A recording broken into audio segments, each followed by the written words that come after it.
ஜெய் ஸ்ரீராம், ஜெய் சீதாராம். அயோத்தி ராம ஜென்மபூமி முதலாம் ஆண்டு தொடங்கி இன்றைக்கி 37வது நாள். நான் இன்னைக்கு காலையில் மறுபடியும் உங்கள்கிட்ட பதிவு செய்கிறேன்.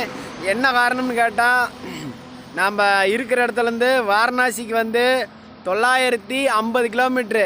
ஏன் அதை உங்கள்கிட்ட பதிவிடுறேன்னா, உத்தரப்பிரதேசத்தில் தான் அதுவும் இருக்குது. நாம் வாரணாசி போக போகிறதில்ல. ஏன்னா நம்ம பிரக்யாராஜுங்கிற அந்த வழியை தான் நம்ம போக போகிறோம்.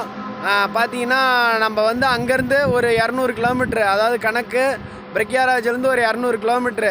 அப்படிங்க பார்த்தீங்கன்னா இன்னும் அயோத்திக்கு ஒரு 1070 கிலோமீட்டரில் நம்ம இருக்கிறோம் அதிகபட்சம்.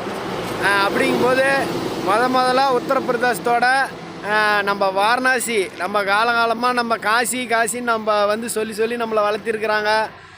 இறுதி காலங்களில் கண்டிப்பாக காசி ஒரு தரையாவது போகணும்னு சொல்லி ரொம்ப நிறையா பேர் நான் சொன்னதை கேள்விப்பட்டிருக்கிறேன் பெரியங்களாம். அந்த மாதிரி இப்போ அந்த வாரணாசி நம்ம நடந்து கிட்டத்தட்ட 1100 கிலோமீட்டருக்கு மேலே ஆயிடுச்சு. இந்த இடத்துல முதலாக வாரணாசிங்கிற போர்டை பார்க்குறது எனக்கு ரொம்ப ரொம்ப சந்தோஷம். அதை நான் உங்கள்கிட்ட பதிவு செஞ்சுக்கிறேன். எனக்கு பின்னாடி தான் இருக்குது அந்த போர்டு.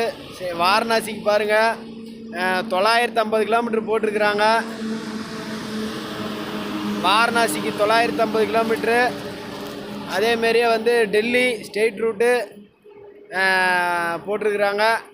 இந்தாண்டு பார்த்தீங்கன்னா அடலாபாத்து நான் நேற்று உங்கள்கிட்ட பதிவு செஞ்சேன்.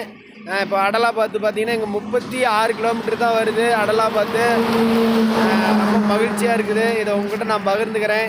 ஜெய் ஸ்ரீராம், ஜெய் சீதாராம், ஜெய் ஸ்ரீராம், ஜெய் சீதாராம்.